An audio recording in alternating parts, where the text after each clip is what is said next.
Kita apa? Kudayan. Hindi. Pagsuan. Sige.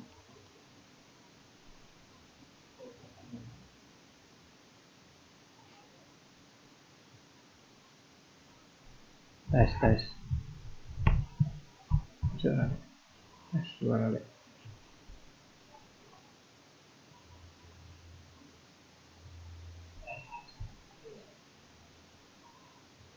Tinggi.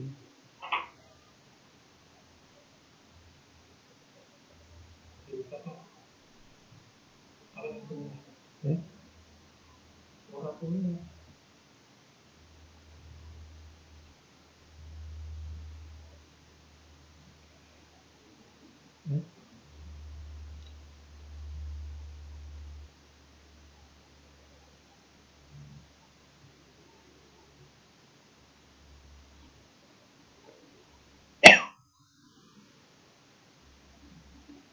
Tes suara.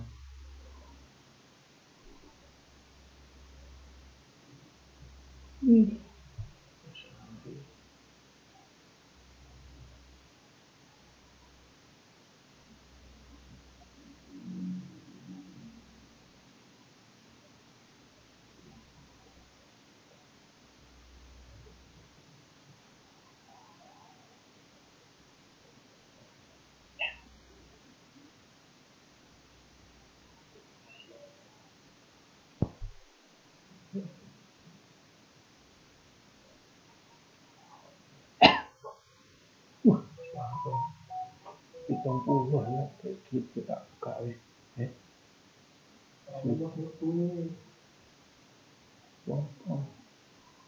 Semangat pagi, Mitra Nasa dimanapun berada. Di pertanian organik. Kendal hadir. Ini Suhaimi, Makassar.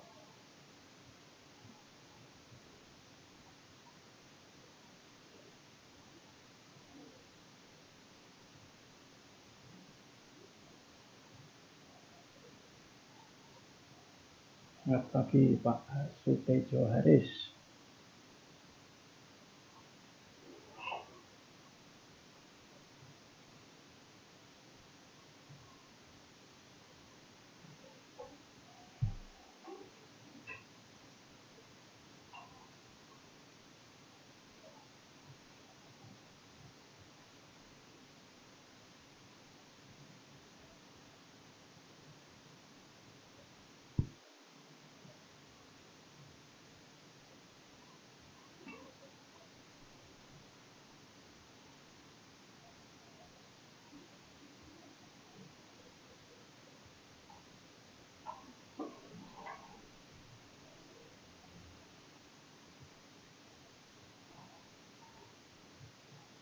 Terus tak mulai lagi.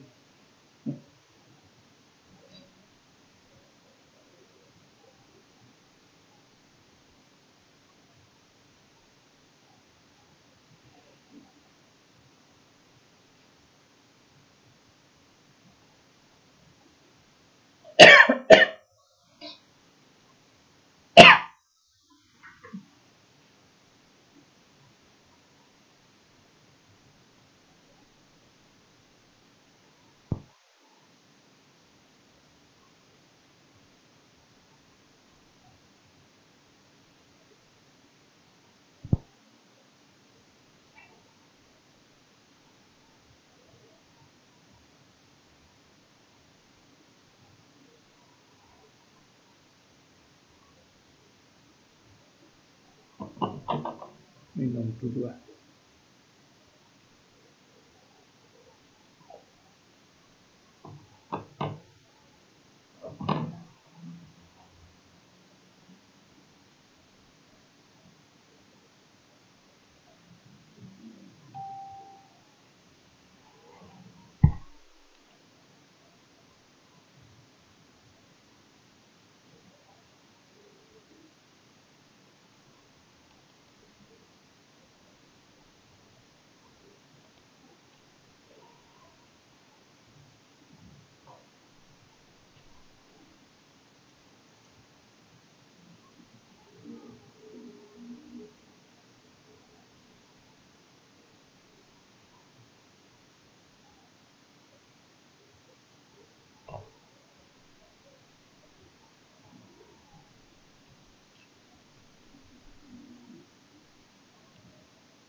Oke, terima kasih mitra NASA dimanapun Anda berada.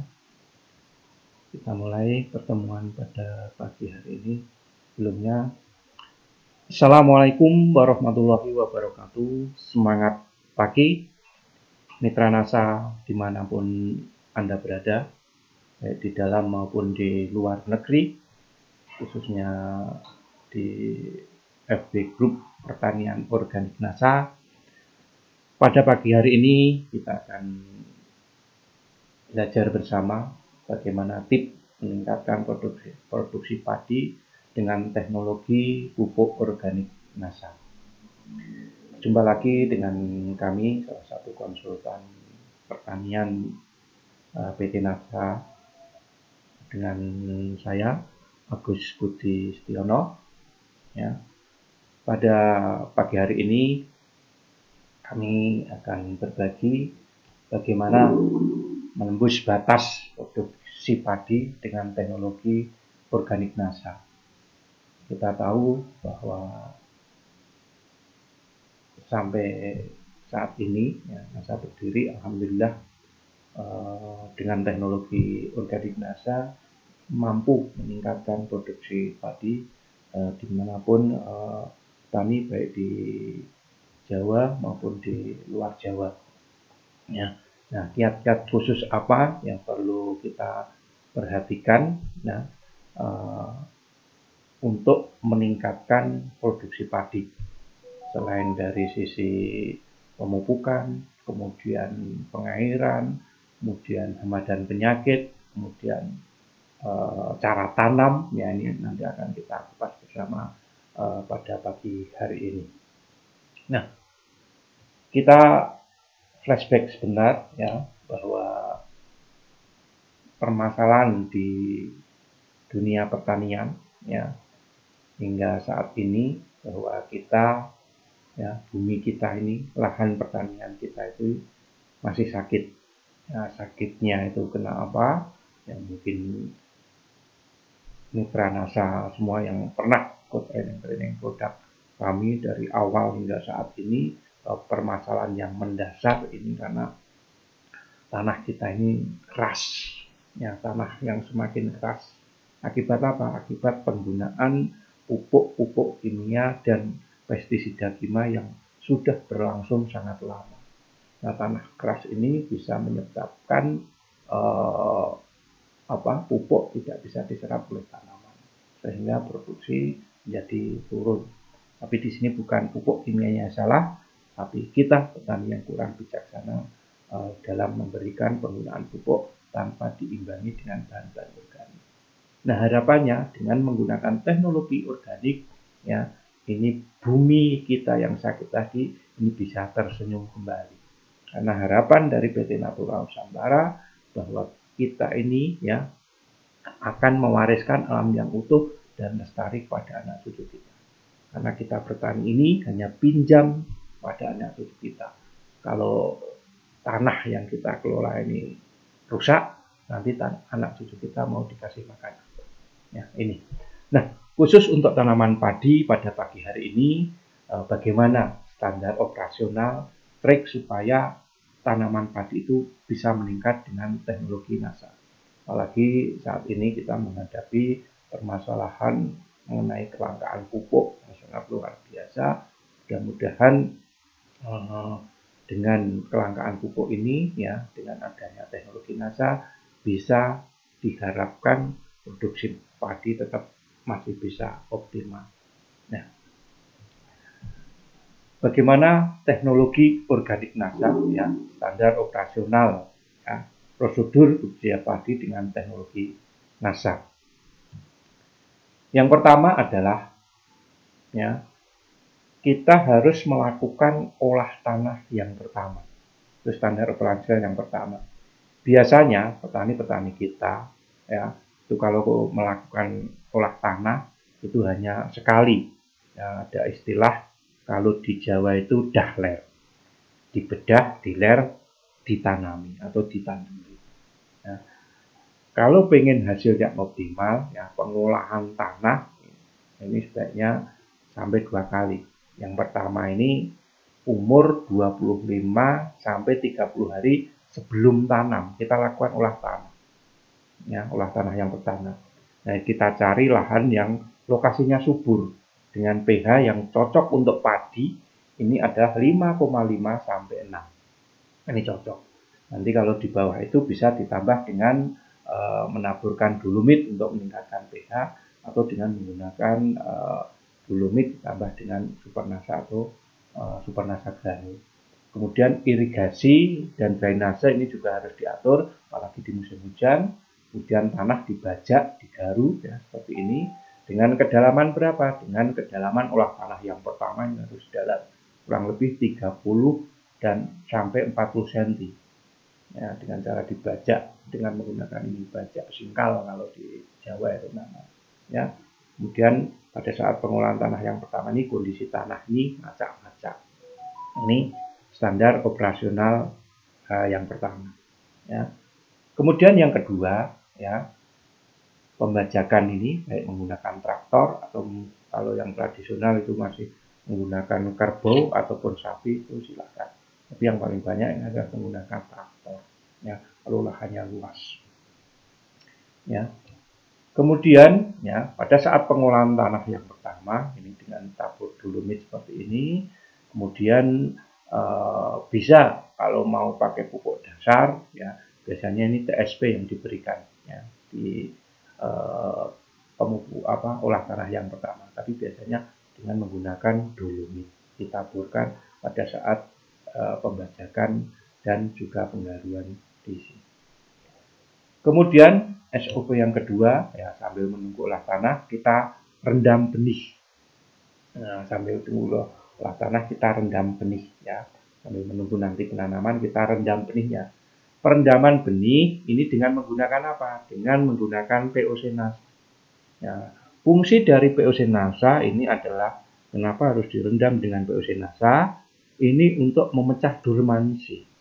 Ya, untuk memecah dormansi supaya benih ini nanti mudah cepat berkecambah.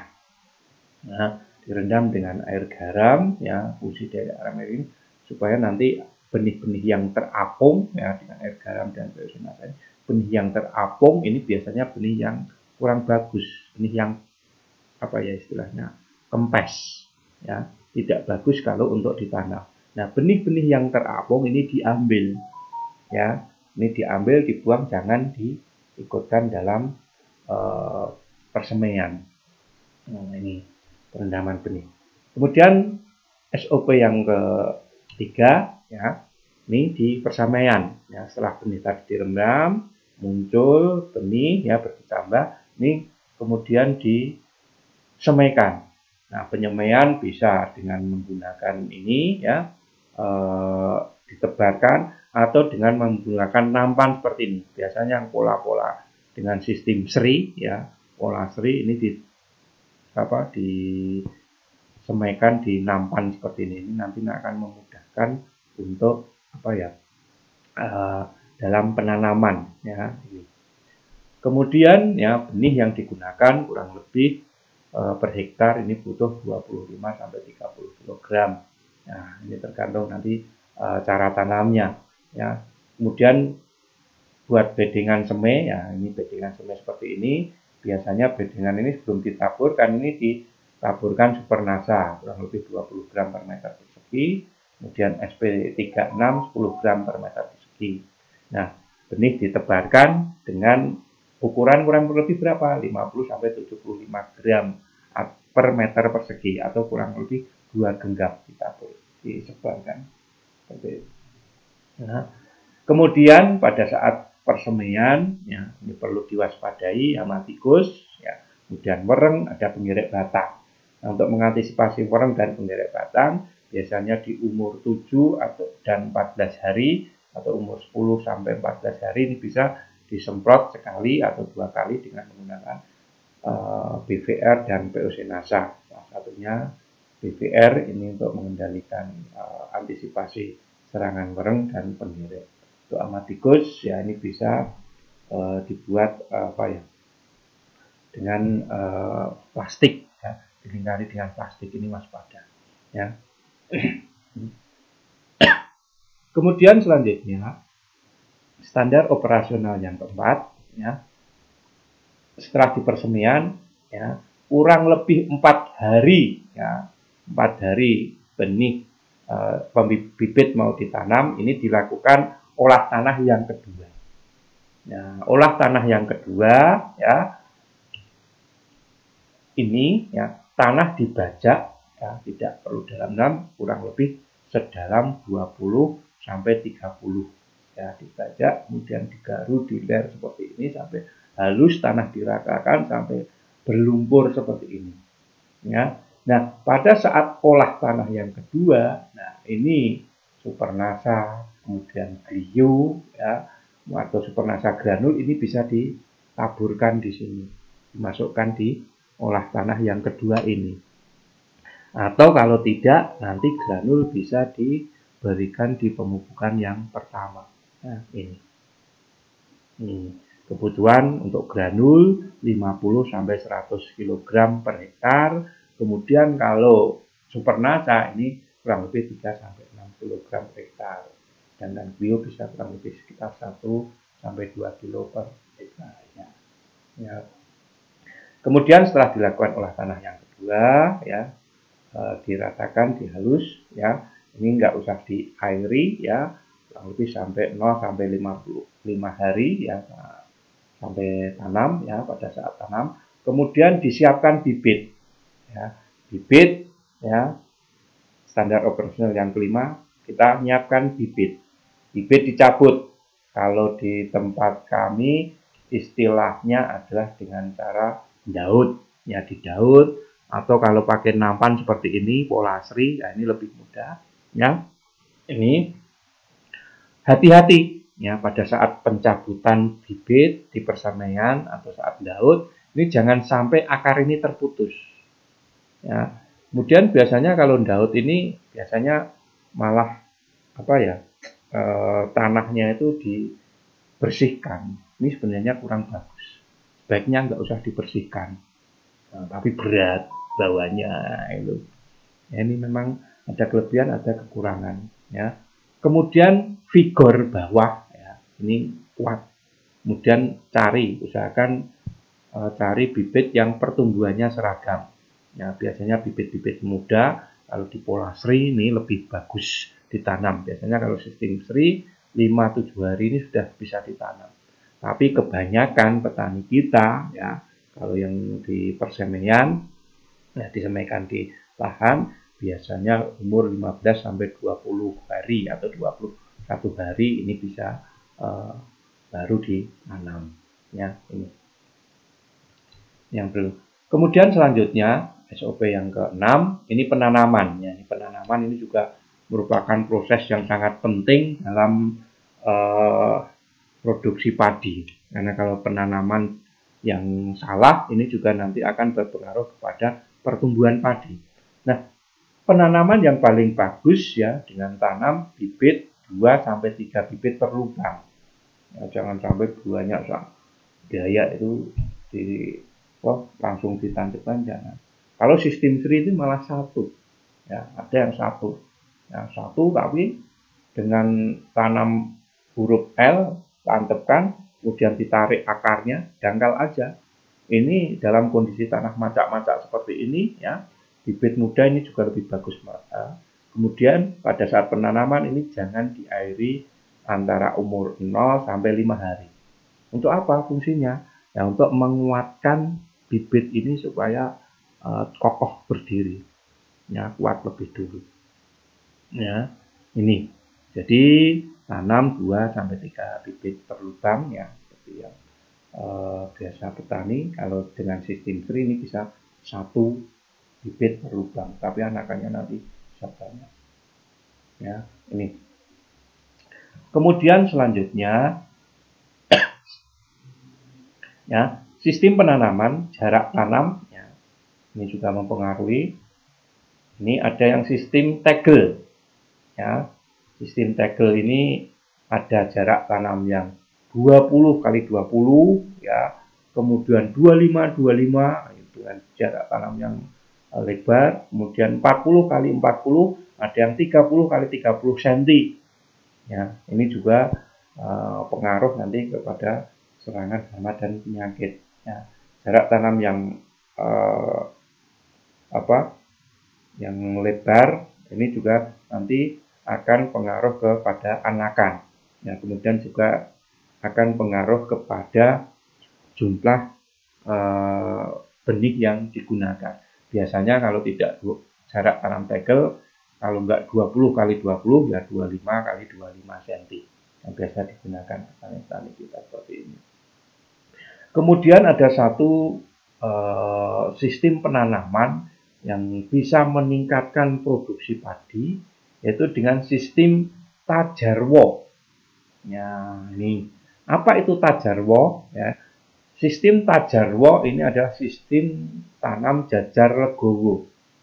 Sistem tanam jajar legowo, ya, tajarwo, ya, berasal dari kata jarwo, ya.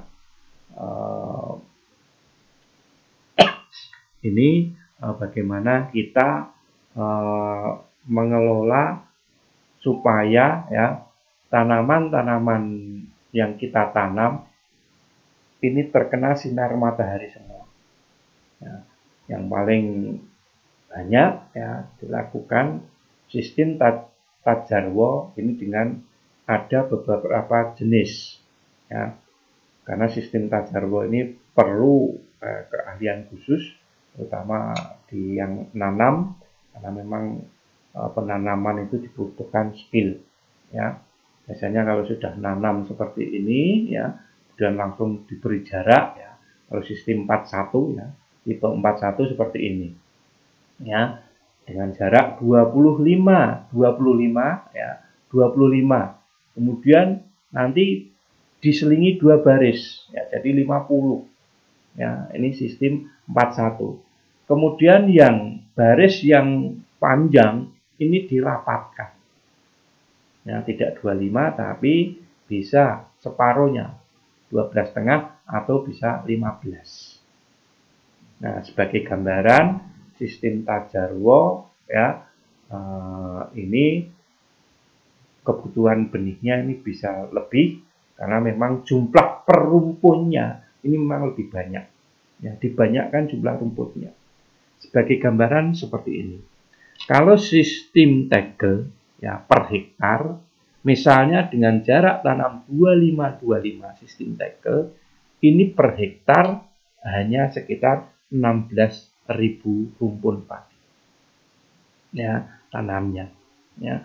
Tetapi kalau dengan sistem tajarwo itu dipadatkan dengan jarak 25 ya.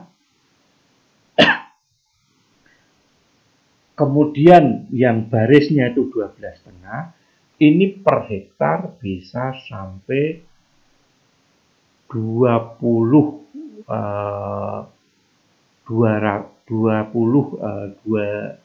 ribuan per rumpun, ya, 22.000 ya per rumpun per hektar. Itu kurang lebihnya seperti itu. Jadi lebih banyak dengan sistem tajarwo. Ya. Kemudian tipe 21 ini yang paling banyak ya. Harapannya sistem tajarwo ini supaya ya sinar matahari ini bisa masuk semua. Ya. Kita mengakali ya dengan sistem tajarwo ini supaya padi ini ditanam di pinggir semua. Karena kalau kita tahu anakan yang paling banyak ini biasanya yang di pinggir karena proses fotosintesisnya berjalan sempurna, asimilasinya berjalan sempurna, ya sinar matahari bisa masuk. Ya, sistem tajarwo ini bisa mensiasati, ya dengan jarak yang paling renggang seperti ini, ya ini diharapkan sinar matahari bisa masuk. Nah, ini yang paling super adalah legowo 21 seperti ini. Ya, ini seperti ini. Ini sinar matahari masuk. Ya. Ya, ini tipe tajarwo yang umum digunakan. Ya. Ini yang super, ini tipe legowo 21, yaitu setiap 2 baris tadi ya diselingi 1 baris yang kosong dengan lebar 2 kali jarak tanam, dan pada jarak tanam dalam baris yang panjang ini diperpendek menjadi setengah jarak tanam dalam baris. Ya. Kalau sistem jajar legowo 41 ya, setiap 4 baris tanaman padi ini diselingi dengan 1 baris kosong dengan lebar 2 kali jarak tanam, dan untuk jarak tanam tanaman padi di pinggir menjadi setengah jarak tanam di baris. Ya, itu tadi. Nah, kelebihan sistem tajarwo ini banyak ya. Ini salah satunya bisa meningkatkan produksi. Karena apa? Karena sinar matahari bisa masuk. Kemudian juga kelemahan dari sistem tajarwo ini di jarak tanam yang di sini ini biasanya rumput juga karena sinar matahari banyak yang masuk, sehingga rumput ini juga bisa cepat tumbuh, sehingga perlu pengendalian gulma yang cukup ekstra juga ya ini. Tapi diharapkan dengan sistem tajarwo ini pertumbuhan tanaman akan sempurna karena fotosintesisnya terjadi ya. Insya Allah anakannya juga akan banyak.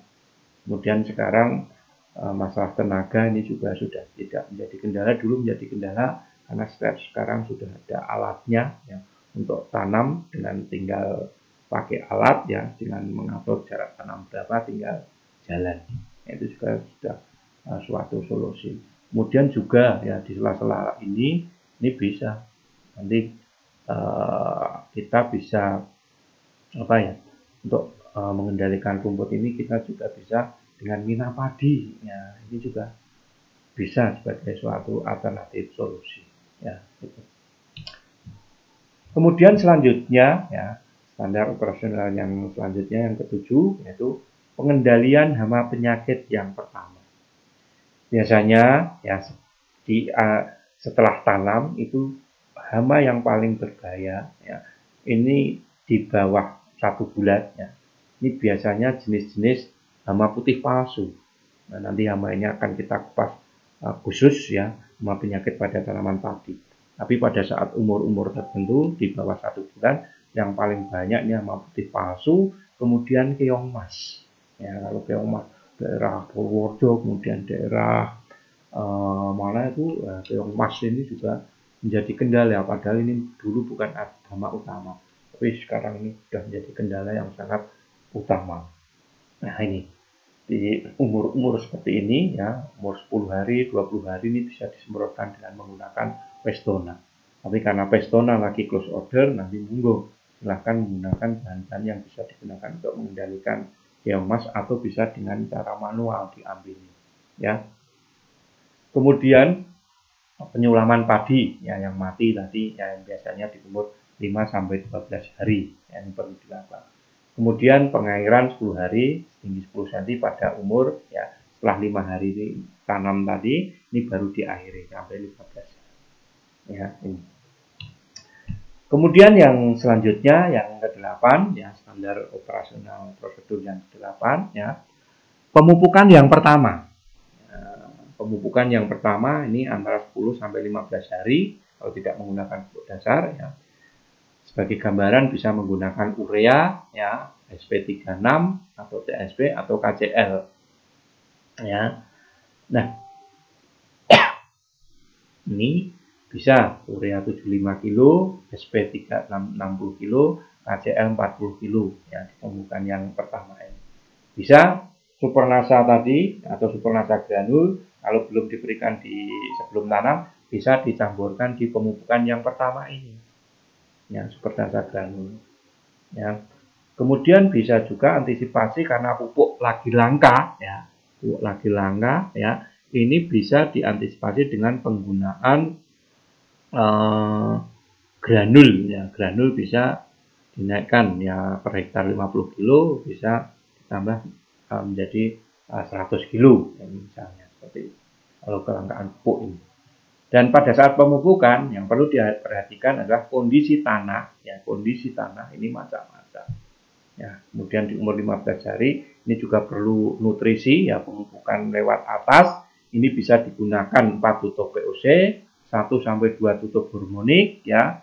Kemudian sekaligus untuk mengendalikan wereng walau sangit bisa 1 sendok BVR, 1 sendok korin, karena korin lagi close order, bisa ditambah dengan 1 sendok glue per tangkinya.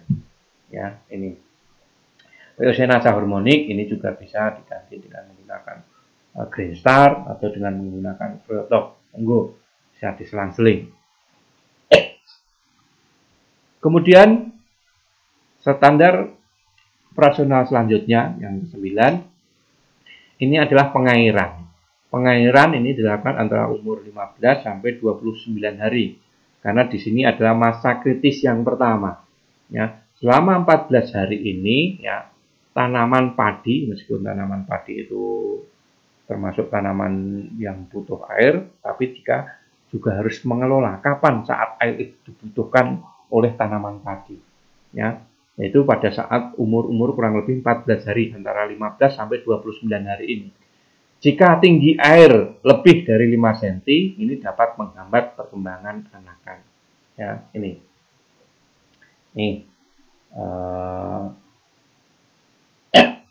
Jika tinggi airnya itu kurang dari 5 cm, ya, ini bisa menghambat pertumbuhan anakan masa kritis pertama ini. Ya, tingginya itu harus lebih dari 5 cm. Karena ini pada saat umur segini ini butuh air untuk apa? Untuk pembentukan anakan. Jadi tinggi air harus di atas 5 cm.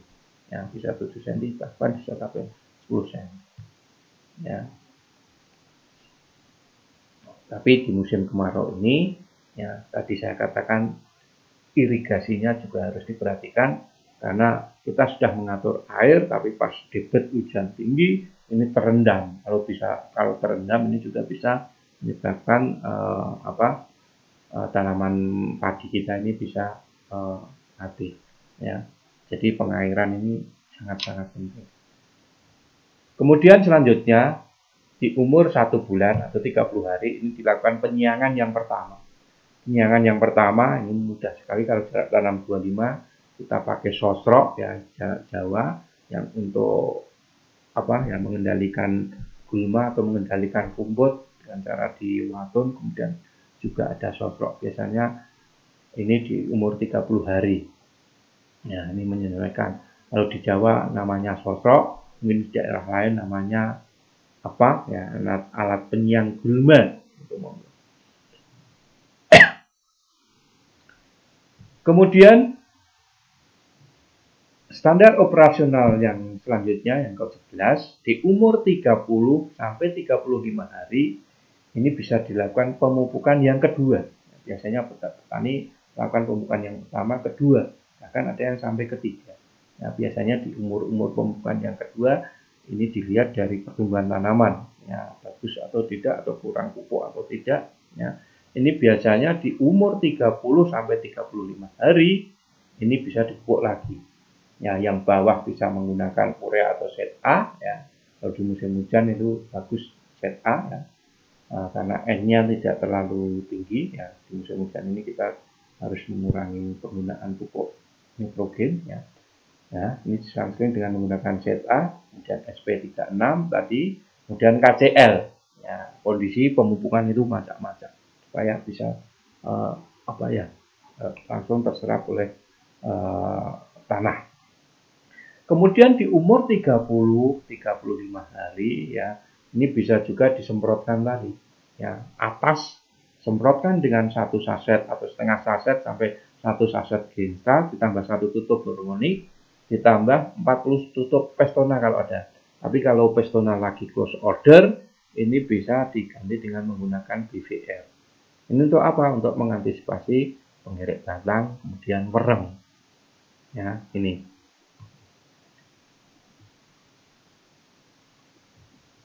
Kemudian pengairan. Ya, pengairan ini juga harus kita perhatikan di umur 35 sampai 50 hari.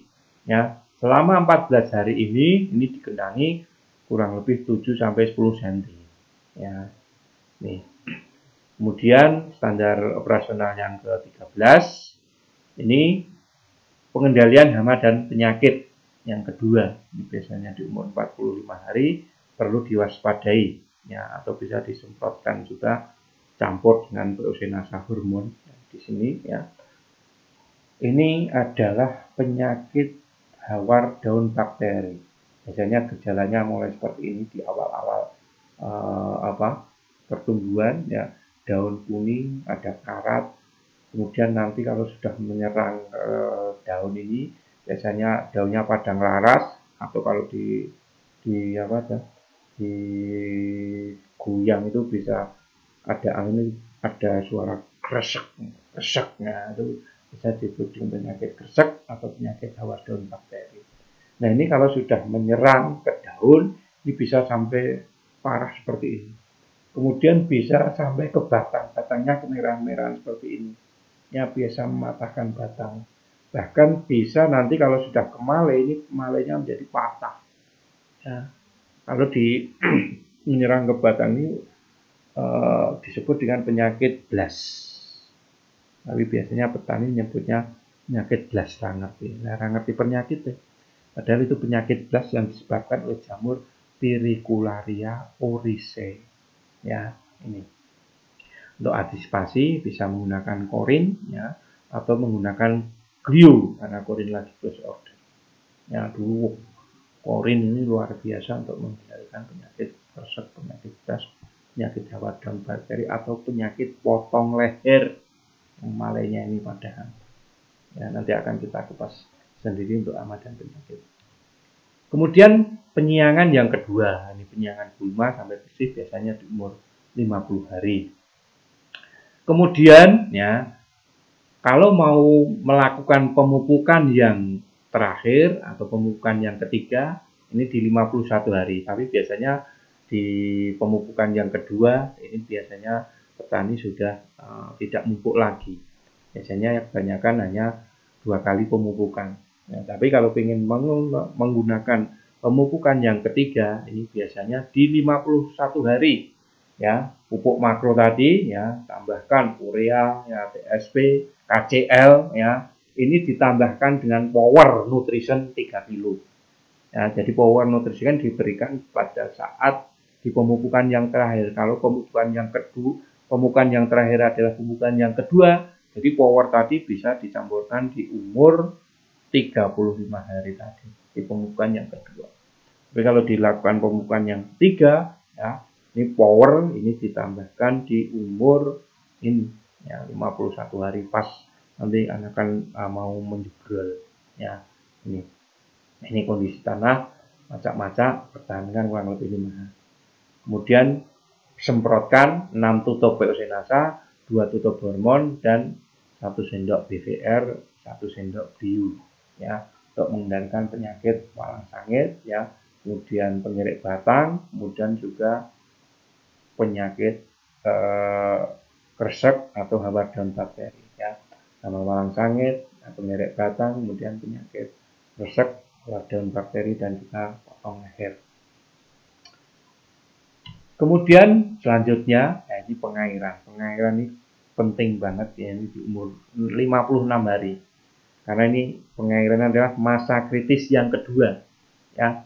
Pengendangan air setinggi 10 cm, ya, ini sampai masa berbunga serempak dan gabah berisi penuh. Ini air harus tersedia karena untuk pengisian bulir, ya, supaya bunganya bisa serempak dan gabah bisa berisi. Ini masa kritis yang kedua. Jika kekurangan air pada masa ini dapat melemahkan pembentukan male dan pembuahan sehingga dapat menyebabkan hampa. Male menjadi kopong. Ya, ini harus diperhatikan. Pengairan juga penting. Tidak hanya nutrisi, tapi pengairan juga sangat penting. Masa kritis yang kedua. Tadi masa kritis yang pertama di umur 15 sampai 29 hari, 14 hari untuk pembentukan anakan. Kalau ini untuk bunga serempak dan pengisian bulir tadi, ya, supaya terisi penuh, ya. Kemudian selanjutnya pengendalian hama penyakit yang ketiga di antara umur 60 sampai 60 hari. Ini juga perlu diwaspadai kalau ada ini serangan kresek, blast, hawar daun bakteri seperti ini, ya. Ini bisa disemprotkan lagi dengan menggunakan korin atau menggunakan glue. Atau bisa juga menggunakan GC. ya, yang pernah kita kupas bersama, GRIJ, yang untuk ketek bau badan, karena di GRIJ itu ada kandungan sulfurnya. Ini juga bisa digunakan untuk mengendalikan jamur. Nah, di umur 60 sampai 60 hari, ya, terutama 60 hari, waspada sama tikus. Ini masih perlu diwaspadai. Tapi tikus, ya, ada beberapa mitra, ya, bisa menggunakan 1 kg cabai ditambah 1 botol Restona dulu, ya, 1 botol aero campur dalam 3 liter air, kemudian diambil 4-5 tutup per tangki, semprotkan keliling, jangan ke atas tapi keliling. Alhamdulillah ini bisa mengurangi serangan tikus. Tapi karena produk-produk ini semuanya lagi close order, monggo untuk mengendalikan tikus bisa dikoordinasikan dengan warga setempat, mungkin dengan grobiokan atau dengan emposan, ya. Tapi tikus itu semakin digrobyok malah tidak semakin sedikit, tapi malah semakin merajalela. Karena memang tikus itu hewan yang sangat luar biasa, adaptasinya juga sangat-sangat luar biasa. Ya, ini. Kemudian selanjutnya, ya, panen. Standar operasional yang terakhir, yang 18, ini panen. Nah, sebelum panen, ini sawah dikeringkan. Paling tidak 15-20 hari. Ya, ini. Lakukan pemanenan yang benar-benar tua. Ini panen ini sesuai dengan varietas. Apakah varietasnya itu varietas padi umur pendek atau umur panjang. Tergantung varietasnya. Nah, cirinya biasanya, ya, setelah bunga serempak, ini umumnya 1 bulan ini bisa dipanen. 33-36 hari sesudah berbunga rata, umumnya padi telah siap dipanen. Dan yang biasa jadi patokan, ya, daun bendera ini sudah menua, kuning, ya, sebagian batang kering kecoklatan, warna gabah kuning cerah, kerontokan gabah kurang lebih 25-30% kalau diremas dengan tangan. Ya, tapi, ya, ini tidak bisa jadi patokan untuk tanaman padi yang menggunakan teknologi NASA. Karena apa? Karena daun benderanya, ya, daun benderanya ini yang menggunakan NASA ini biasanya masih hijau seperti ini, ya, tidak kuning, ya, kuning sedikit tapi banyak hijaunya, masih hijau. Karena sehingga apa? Proses fotosintesis sempurna, pengisian bulir ini juga sangat sempurna. Sehingga tidak heran kalau bulir padi yang menggunakan produk NASA, ya, ini rata-rata terisi penuh. Ya, ini. Karena ini daunnya ini masih hijau dan terisi sempurna dari ujung sampai ke pangkal, ya, male ini terisi sempurna. Bahkan istilah Jawanya itu mentes-mentes, ya, ini. Nah, ini kelebihan-kelebihan yang menggunakan teknologi NASA, biasanya produksinya bisa meningkat, bisa di atas 50%, bahkan bisa meningkat di atas 50%. Dengan pola SRI bisa mengurangi, ya, bibit bisa kurang, tergantung pengen tanam seperti apa. Kalau dengan sistem SRI ini bisa mengurangi bibit, kemudian dengan tajarwo ini bisa menambah bibit.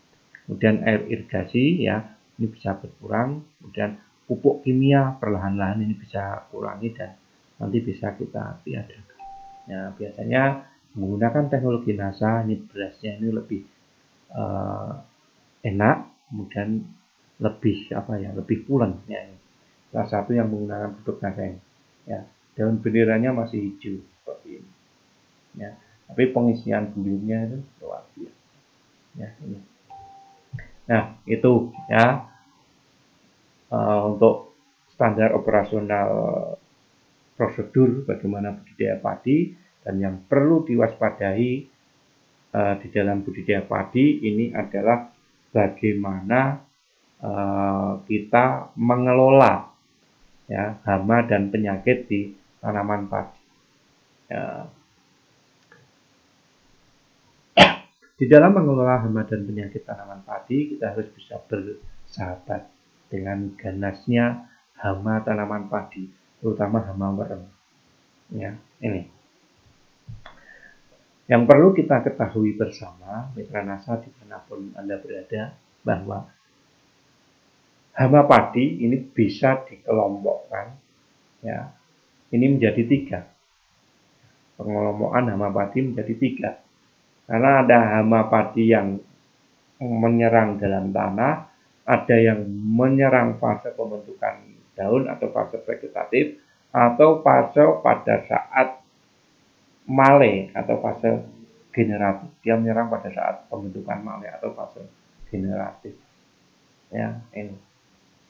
Nah, hama-hama yang pada tanaman padi yang menyerang pada fase dalam tanah atau biasa disebut dengan soil pest, ini biasanya semut, ya. Kemudian ada rayap, kemudian ada uret, ya, atau Pilopaga helleri atau Lepidiota stigma, ya.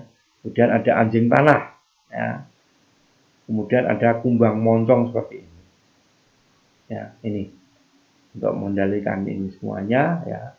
Ini bisa diantisipasi, ya, dengan menggunakan Pestona ini alhamdulillah bisa. Atau dengan Metarosium, ya, ini juga bisa. Ya. Kemudian bisa diantisipasi kalau rayap ini bisa dikendalikan juga dengan menggunakan BPS. Ya, kalau uret ini Metarisium atau dengan menggunakan Pestona. Kemudian pada fase vegetatif pembentukan daun, ya, di anakan ini yang sangat berbahaya ada lalat bibit, ya. Kemudian lalat pengorok pucuk, ya. Kemudian ada hama putih palsu, Nympula debuntalis, ya. Kemudian ada hama ganjur, ya, ya. Yersinia oryzae. Kemudian ada penggerek batang, ya, penggerek batang itu macamnya banyak, ya, ada 4 jenis. Kemudian ada ulat grayat, ya. Kemudian ada pinding tanah. Kemudian yang paling berbahaya, ya, fase vegetatif ini ada wereng. Lalu sudah kena serangan wereng seperti ini sulit untuk diantisipasi. Kemudian hama fase generatif, ya, yang menyerang pada male, wereng juga masih, ya. Kemudian kepik padi, ya. Kemudian wereng batang, Nynaphatalogen, wereng daun, nepotatik yang bisa menyebabkan penyakit virus tungro, dan hama putih palsu ini juga masih bisa menyerang di fase generatif. Ya, ini yang perlu waspada. Kemudian walang sangit, ya, kepik padi atau walang sangit ini juga masuk di kategori hama-hama yang menyerang di fase generatif. Nah, ini jenis-jenis wereng yang perlu kita ketahui bersama, ya. Ini ada wereng hijau. Ya, wereng hijau, ya, ini adalah salah satu vektor atau perantara dari serangan penyakit virus tungro. Dan ada wereng coklat, dan ada wereng punggung putih, juga Telaphobia. Ini sangat-sangat berbahaya, terutama di tanaman padi. Ya. Kemudian penggerek batang, musim hujan ini penggerek batang padi ini juga sangat berbahaya. Ini dalam bentuk fase vegetatif, ya. Kemudian fase generatif, biasanya orang menyebutnya kalau fase vegetatif ini disebut dengan beluk. Kemudian kalau fase generatif ini biasanya disebut dengan beluk. Vegetatif sundep, generatif ini beluk. Ini sama-sama disebabkan oleh penggerek batang padi. Nah, fase vegetatif, ya, ini kalau diambil, ya, ini biasanya bagian bawahnya patah. Ya, titik tumbuhnya itu sudah digerek oleh penggerek batang padi. Ya, ini kalau kita cek, batangnya itu kita buka, itu di dalamnya banyak sekali ulat. Mungkin 1, 2, bahkan bisa sampai 4, bahkan bisa sampai 5, tergantung serangannya parah atau tidak. Ya, beluk ini juga kalau dibuka ini juga sama, diambil itu mudah patah, loss, karena bawahnya digerek. Nah, ini mungkin digerek oleh penggerek ngengat bergaris seperti ini, penggerek padi bergaris, atau disebut dengan Psilocypres atau digerek oleh penggerek merah jambu Sesamia inferen atau penggerek batang putih ya Setobaga inotata atau penggerek batang kuning seperti ini ya Setobaga incertulas, tapi sama-sama ulat ya. Ini misalnya nanti padinya kalau dibuka dalamnya ada ulat seperti ini. Ini telur-telur penggerek batang ya, seperti ini. Kemudian kalau hama ganjur seperti ini ya, bentuknya seperti puru atau pentil, nah ini seperti ini. Nah ini hama ganjur seperti ini maksudnya. Istilah latinnya adalah Orselia orsi. Kemudian anjing tanah ya, kemudian belalang ya, jangkrik ya, kemudian hama putih palsu, dan ini pulang seperti ini. Nah ini ulat, biasanya daunnya pada patah-patah, kadang gulung-gulung ya. Ini hama putih palsu, larvanya ini luar biasa. Kemudian ulat gerayak, kemudian ulat jengkal, ulat tanduk, ini tikus yang sudah kita kenal.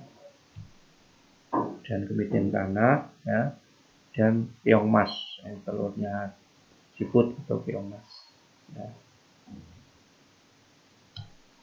Dan walang sangit ya, kemudian hama trip ya, juga menyerang padi tanaman. Nah, bagaimana cara mengelola hama padi ya? Ini harus disesuaikan dengan fase-fasenya, umur tanaman. Sejak pratanam sampai panen itu ada, hama itu ada. Bahkan sejak di benih itu sudah ada, di persemaian ada, pembibitan ada, kemudian tanamnya itu ada. Ya, kita kelola sesuai dengan umur tanaman. Kemudian kita identifikasi jenis hamanya termasuk hama apa. Kemudian kita klarifikasi bagian tanaman yang diserang. Oh, hama ini menyerang apa? Oh, ini menyerang apa? Tadi sudah diklasifikasikan ya.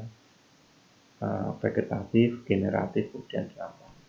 Kemudian kita harus tahu biologi hamanya bagaimana, ekologinya hama bagaimana, sehingga nanti akan berpengaruh pada proses pengendalian atau pengelolaan hama padi itu tersebut. Nah, yang pertama adalah fase pertumbuhan. Kita kelola fase pertumbuhan. Fase pertumbuhan padi ya, ini harus kita ketahui bahwa untuk tanaman padi yang umur pendek dan umur panjang ya, biasanya kalau umur padi pendek kurang lebih 120 hari ya, 100 sampai 120 hari. Biasanya fase vegetatif ini terjadi ya setelah tanam ini kurang lebih 55 hari. Kemudian nanti ada fase-fase reproduktif ya.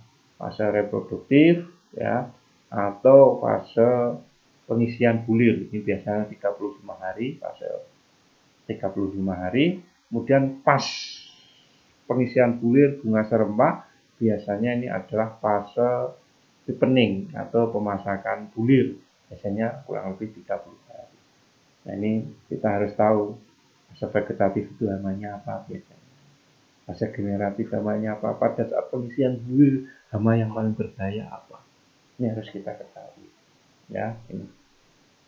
Kemudian untuk yang berumur panjang ya, biasanya bedanya adalah di fase vegetatif ini lebih lama.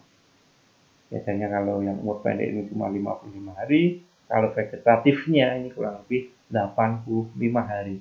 Di fase pembentukan daunnya lebih panjang. 85 hari masih belum keluar bulir. Ya. Kemudian nanti pembentukan bunga serempak sama ya. 35 hari, kemudian pengisian bulirnya itu sama 30 hari ya. Ini perlu kita perhatikan bersama. Dan sehingga yang perlu diperhatikan di sini ya, untuk tanaman padi yang berumur panjang itu fase vegetatifnya itu jauh lebih lama. Jadi harus diperhatikan di sini. Di sini hamanya apa saja ya. Kemudian target serangan. Nah, biasanya yang wereng ini target serangannya di batang, daun, ya, bahkan ya pada yang paling banyak ini di batang dan daun kalau wereng. Kemudian kalau walang sangit, ya walang sangit ini di malai. Kemudian yang roseate tadi ya, anjing tanah, kemudian apa tadi ya, keong, ini biasanya di sini bagian bawah ya. Kemudian kumbang air tadi ini juga di bawah seperti ini yang target-target serangan. Kemudian jelajah serangan ya, saya ambil hama yang paling berbahaya di musim hujan ini ya, yang bisa menyebabkan buso ya, bahaya seperti ini. Ini adalah gejala serangan wereng. Nah, ini bisa dilihat. Ini gejala serangan wereng yang sangat luar biasa. Seperti kemerah-merahan, ini adalah wereng. Nah, gejalanya ini berubah kuning, urin, belum menjadi coklat dan akhirnya mati. Dalam keadaan populasi wereng tinggi dan varietas yang ditanam rentan, wereng coklat dapat mengalami seperti terbakar atau orang menyebutnya dengan hopper boom. Ini kan seperti terbakar. Ya, padahal ini disebabkan oleh wereng. Ya. Nah, wereng coklat ini bisa menularkan penyakit yang namanya virus kerdil atau virus hampa ya, atau kerdil rumput. Dua penyakit ini juga sangat-sangat merusak. Pada tahap permulaan ya, wereng datang pada tanaman padi yang sudah mulai tumbuh biasanya pada umur 15 hari setelah tanam dan pada umur 10 hari setelah tanam. Nah, atau 10 sampai 20 hari setelah tanam. Tapi biasanya di umur 15 hari. Di daerah kering sedang, pada awalnya populasi wereng coklat rendah dan berkembang dengan cepat. Perkembangan populasi wereng ini juga tergantung pada inangnya atau varietas padi yang cocok untuk perkembangan dari si wereng tersebut. Ya. Nah, biologi wereng yang perlu kita perhatikan, yang saya ambil contoh wereng ya, biologinya ya. Wereng coklat atau Nelapha fatalugen ini adalah serangga penghisap cairan tanaman yang berwarna coklat. Ya, panjang tubuhnya kurang lebih 2 sampai 4,4 ya. Serangga dewasa mempunyai dua bentuk. Yang bersayap pendek disebut dengan Brachyptera dan yang bersayap panjang disebut Macroptera. Serangga Macroptera ini mempunyai kemampuan untuk terbang sehingga dapat bermigrasi cukup jauh. Nah, wereng coklat ini adalah serangga monofag. Inangnya terbatas pada padi dan padi liar. Ya, wereng coklat dan wereng punggung putih berkembang ketika makanan tidak tersedia atau terdapat dalam jumlah terbatas. Ya, ini biologi werengnya yang perlu kita ketahui. Kemudian stadium wereng ya, ini ya jumlah telur ya ini banyak sekali, bisa sampai 270 sampai 902 butir. Ini terdiri dari kurang lebih 76 sampai 140 kelompok. Satu kelompok telur ini bisa berisi 3 sampai 21 butir. Itu kalau mentas luar biasa. Ya, ini. Di stadiumnya dari telur, kemudian nimfe, kemudian kedewasa. Ya, ini yang perlu diperhatikan. Kemudian siklus hidupnya seperti ini. Ya, siklus hidup telur, nimfe 1, nimfe 2, nimfe 3, nimfe 4, nimfe 5, kemudian dewasa. Ya, ini. Kemudian ekologi. Nah, ekologinya, ekologi hama wereng ya, ini bisa hidup di dalam tanah ya. Jadi dia bisa istilahnya apa ya? Di dua musim ya, musim wet season, kemudian dry season di musim hujan dan di musim kering ya. Nah, ini kemudian wereng kenapa ini termasuk hama yang paling berbahaya pada tanaman padi, karena dia sudah mengalami pergantian yang orang menyebutnya dengan biotipe wereng coklat ya. Wereng coklat ini cepat beradaptasi terhadap varietas baru yang pada awalnya tahan terhadap serangan wereng coklat. Kemudian perkembangan selanjutnya varietas tersebut menjadi peka, tidak tahan. Nah, populasi wereng coklat yang dapat hidup pada varietas yang dulunya tahan ini biasanya disebut dengan biotipe baru. Nah, wereng coklat yang menyerang tanaman padi pertama kali sebelum varietas tahan digunakan termasuk dalam biotipe 1. Varietas yang sebelumnya tahan terhadap wereng coklat biotipe 1 seperti IR ya, IR26, kemudian IR64, kemudian IR21 ya. Ternyata setelah 5 musim tanam ini menjadi tidak tahan karena populasi warang coklat berubah menjadi biotipe 2 sehingga dijadikan padi lain yang tahan terhadap perang. Kemudian pada saat ini Indonesia populasi warang coklat ini sudah biotipe 2. Tetapi di beberapa daerah sudah mencapai biotipe 3, bahkan sekarang sudah bergeser sudah menjadi biotipe 4. Ya, tidak ada tanaman padi yang tahan terhadap warang. Ya, ini. Dulu yang paling luar biasa adalah nampat. Ya, karena dibuatlah padi ya untuk mengantisipasi warang diciptakan yang namanya VUTW, varietas unggul tahan warang. Tapi setelah ditanam terus-menerus, akhirnya juga karena warang tadi mudah beradaptasi, sekarang sudah mencapai biotipe yang keempat. Ya. Nah, kenapa ini bisa terjadi? Muncul biotipe-tipe baru, ya. Mekanismenya seperti ini. Ya. Mekanisme yang menyebabkan terjadinya biotipe baru adalah adanya seleksi Darwin. Nah, warang coklat ini memiliki susunan genetik yang sangat beragam. Sebagian dapat hidup pada varietas yang tahan, yang ditanam. Akibat varietas itu ditanam secara terus-menerus dalam jangka waktu lama. Ditambah jika adanya rangsangan dari faktor lain yang mempengaruhinya. Nah, biotika pun lebih cepat, ya, timbul lebih cepat. Ya, ini mekanismenya seperti itu.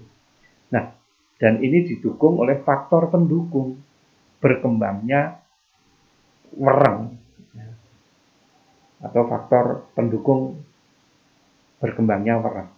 Ya, yang pertama adalah kondisi lingkungan cuaca, di mana musim kemarau tetapi masih turun hujan. Ini sangat masih banyak untuk warang. Sudah musim kemarau tapi masih turun hujan. Ya, ketahanan varietas, di mana dominasi suatu varietas tahan dalam jangka waktu lama. Ledakan biotosa karena penanaman varietas unggul tahan warang. Ya, kemudian biotipe juga karena adanya varietas unggul tahan warang yang kedua.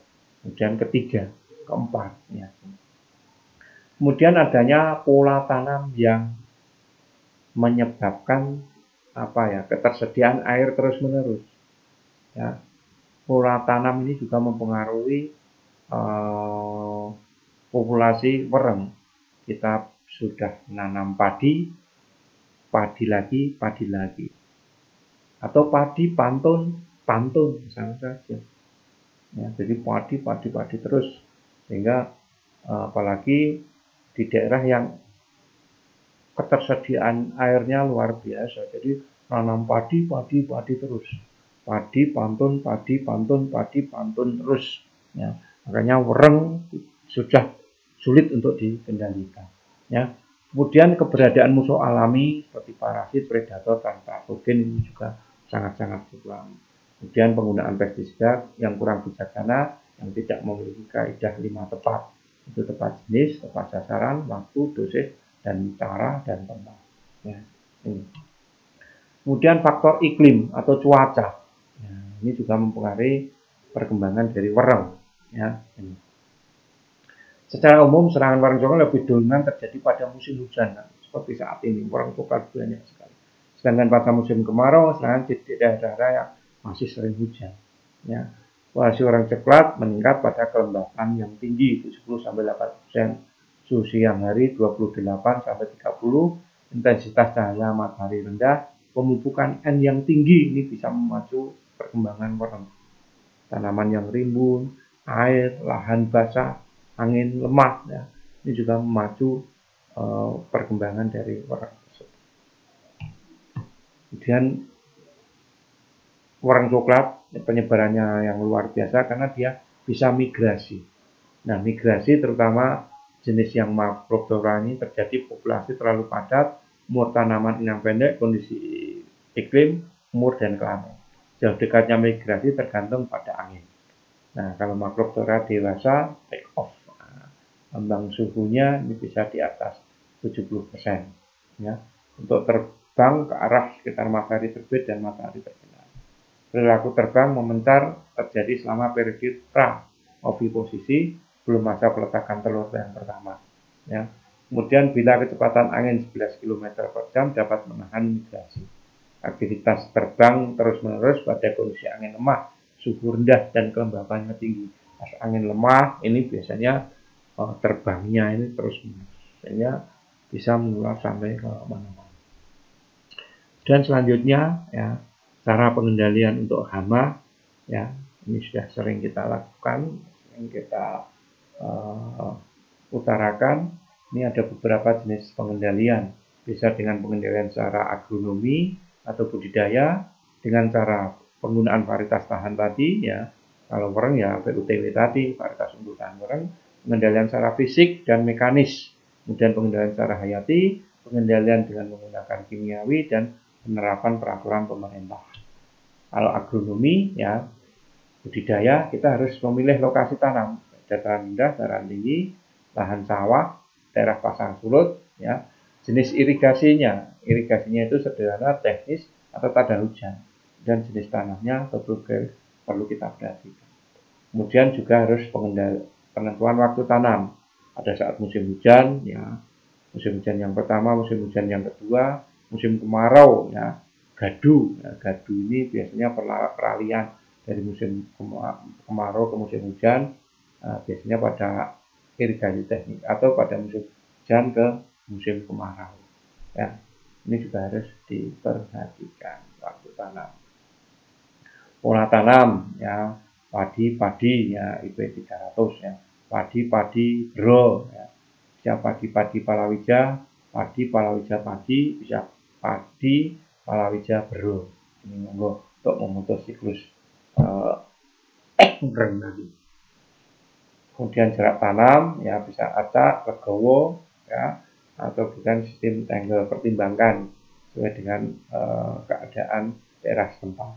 Kemudian sistem tanam, bisa tumpang sari, monokultur, tumpang gilir, atau sistem swasta. Kemudian pemilihan jenis tanaman, ya, tanaman pokok, tanaman perangkap, atau tanaman penolak hama, ini juga perlu diperhatikan. Kemudian pemupukan yang berimbang, di sini tidak hanya berimbang antara NPK-nya saja, urea DSP kecilnya saja, tapi pupuk mikronya juga harus berimbang. Jadi urea DSP KCL tadi ya, sudah kita tahu bersama bahwa ini disebut dengan pupuk makro.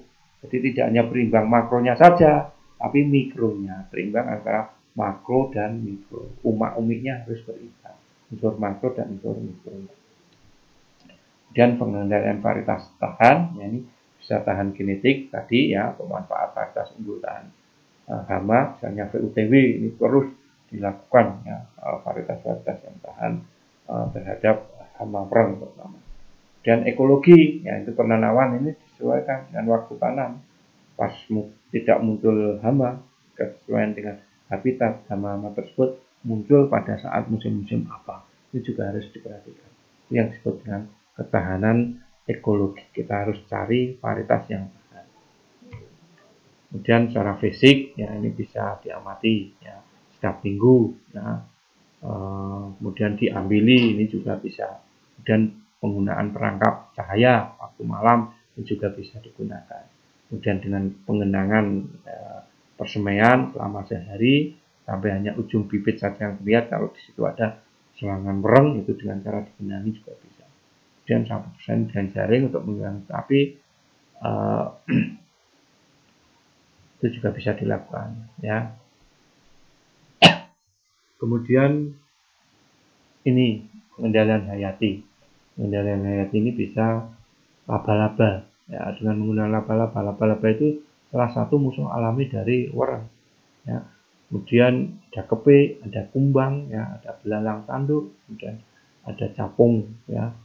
Kemudian juga belalang sembah, ini juga salah satu musuh. Kemudian dari mikrobia, patogen ya, ini bisa menggunakan Beauveria bassiana atau bisa menggunakan Metarhizium, itu salah satu musuh alami dari wereng. Kemudian kita bisa mengekstrak ya, ekstrak tanaman, buah mojo, buah mindi, sambiloto, tembakau, yang mana semuanya ini adalah bahan aktif dari Pestona. Ini monggo bisa meramu sendiri bahan aktifnya dari Pestona salah satunya ini. Ya, karena Pestona lagi close order. Ini monggo silakan. Kemudian alternatif terakhir baru menggunakan pengendalian kimiawi. Pengendalian kimiawi ini juga kita harus selektif cara memilihnya. Jangan sekali menggunakan insektisida dari golongan piretroid sintetis, ya, misalnya dengan Pastak, Matador, Desis, Sidametrin dan lain-lain, dan berbahan aktif imidacloprid dan fipronil, karena ini akan meledakkan populasi. Karena apa? Karena warna ini sudah kebal atau sudah resisten terhadap pestisida golongan ini, piretroid, terutama bahan aktif imidacloprid. Ya, saran kalau pengen alternatif terakhir menggunakan pestisida kimia, insektisida kimia, cari cara kerjanya yang unik, yaitu yang bisa menghambat ganti kulit, ya, proses ganti kulit. Sebagai contoh adalah yang berbahan aktif buprofesin. Jangan lupa dalam semprotkan pada pangkal batang tanaman padi dengan dosis konsentrasi yang tepat yang ada di dalam insektisida tersebut. Jadi ini alternatif terakhir untuk mengurangi bahaya-bahaya dari penggunaan pestisida kimia. Ya. Kemudian kalau menggunakan PPR juga semprotkan pada pangkal batang tanaman padi, ya, karena orang itu menyerangnya di situ. Kemudian dengan peraturan perundangan ini berurusan dengan Departemen Pertanian, kita harus mengatur pelepasan dan pemantauan varietas padi jenis baru. Yang membuat adalah dengan adanya undang-undang budidaya yang dikeluarkan oleh Departemen Pertanian. Itu untuk mengendalikan hama. Kemudian penyakit yang tidak kalah penting adalah penyakit pada tanaman padi.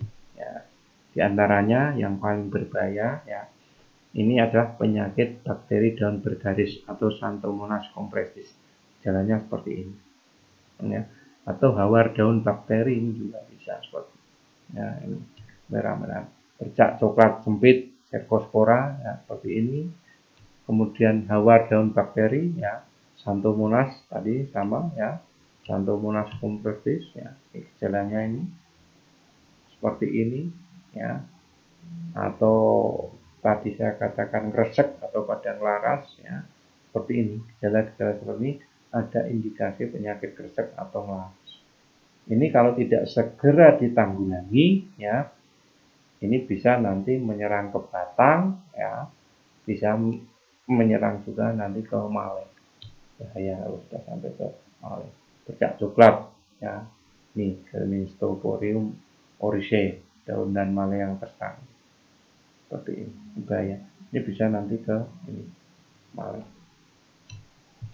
Dan parah lagi kalau busuk akar, ya.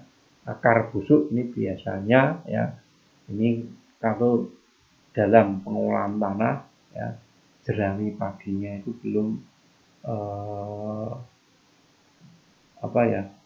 belum busuk betul, jerami padinya belum busuk betul, belum terjadi proses dekomposisi. Biasanya ini terjadi untuk petani-petani yang sering melakukan olah tanah secara dahler, dibedah hilir tanam. Ya, ini nanti akan terjadi penyakit busuk akar seperti ini, ya, ini.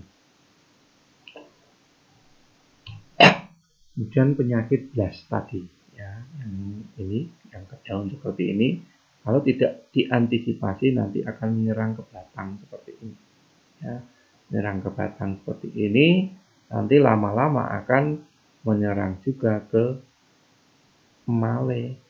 Orang menyebutnya penyakit leher akar atau potong leher, atau penyakit Jawanya itu ketekek, ya, karena nutrisi tidak bisa sampai ke male, ketekek, ya, ini patah. Jadi proses fotosintesisnya tidak sempurna sehingga pengisian bulirnya juga tidak sempurna. Ini berbahaya dan ini bisa mengakibatkan fatal, gagal panen. Ya, ini yang perlu diwaspadai. Kemudian ada bakteri red spit atau BRS, busuk pelepah, kalau sudah seperti ini parah tadi, ya. Dan virus tungro, ya, tadi sudah saya katakan ini adalah perantaranya adalah orang hijau atau neopodatik. Kemudian virus kerdir, orang coklat tadi, gejalanya seperti ini juga berbahaya. Penyakit bergaris, ini Pseudomonas bakteri juga, ya, ini perlu diperhatikan juga. Nah, untuk mengantisipasinya, ya, ini bisa menggunakan korin atau menggunakan glio. Karena korin lactose, maka kita bisa menggunakan Gliocadium sp, ya, dan Trichoderma hercinianum. Ini bahan aktif dari Natural Bio yang diproduksi oleh PT Natural Nusantara. Atau bisa alternatif, ya, dengan menggunakan fungisida. Ya, kalau menggunakan fungisida, cari yang berbahan aktif sulfur atau belerang. Ya. Dan di NASA juga ada GC.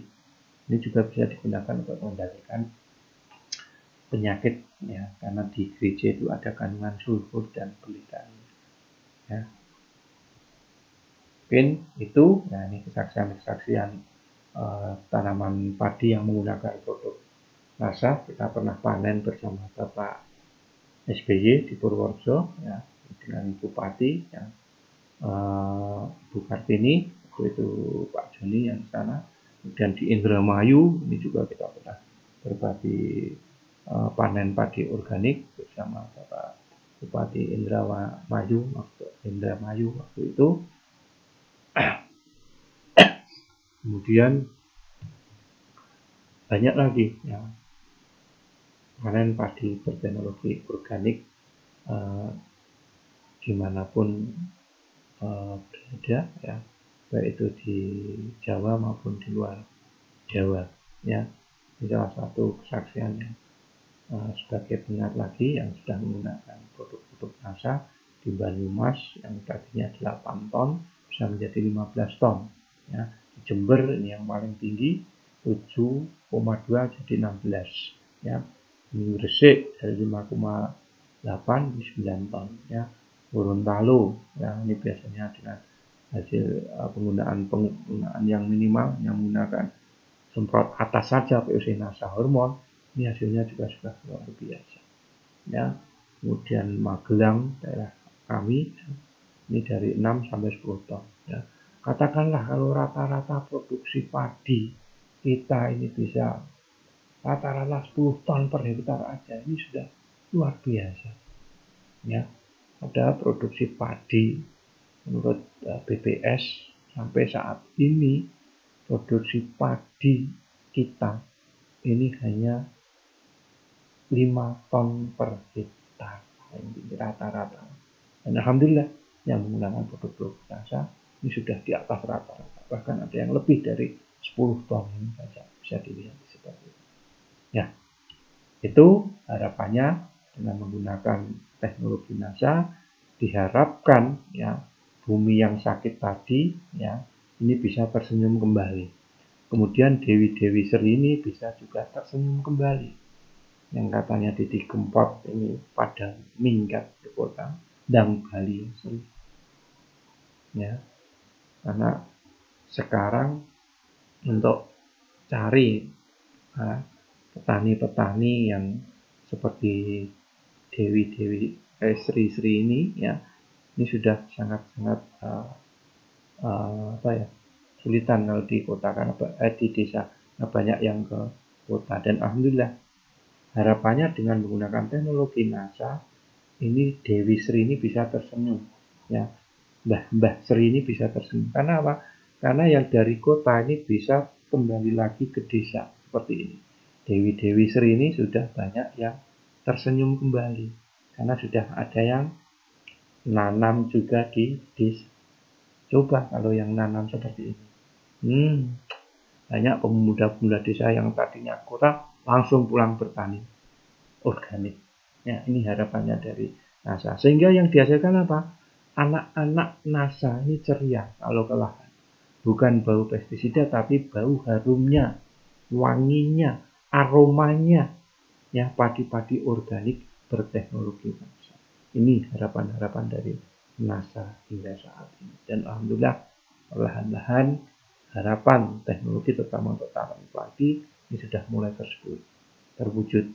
Sekarang sudah banyak dewi-dewi seri, ya, hampir 80% mitra NASA adalah dewi-dewi Sri yang sangat luar biasa dan siap terjun ke dunia agrokompleks pertanian, peternakan dan perikanan yang sangat luar biasa.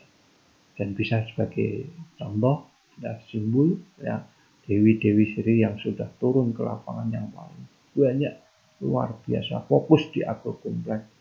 Dewi-dewi Srikandi dari Bali yang sangat luar biasa di bawah asuhan Bu Novi dan kawan-kawan. Dan ini bisa, alhamdulillah saat ini bisa ditiru oleh dewi-dewi Sri dimanapun Anda berada, baik di dalam maupun di luar negeri. Ya, itu harapan dari kami. Terima kasih. Mudah-mudahan pertemuan ini bisa bermanfaat.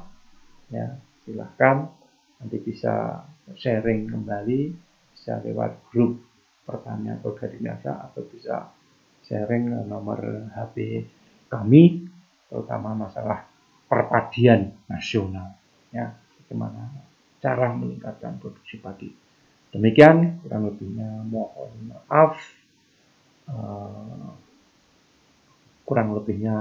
maaf. Sekali lagi, mudah-mudahan semangat kalian mitra-mitra NASA di tengah pandemi corona ini tetap tenang, jangan panik ya, selalu jaga imun dan tetap semangat ya. Mudah-mudahan pertanian atau perpadian kita bisa meningkat. Demikian, terima kasih. Assalamualaikum warahmatullahi wabarakatuh. Semangat pagi.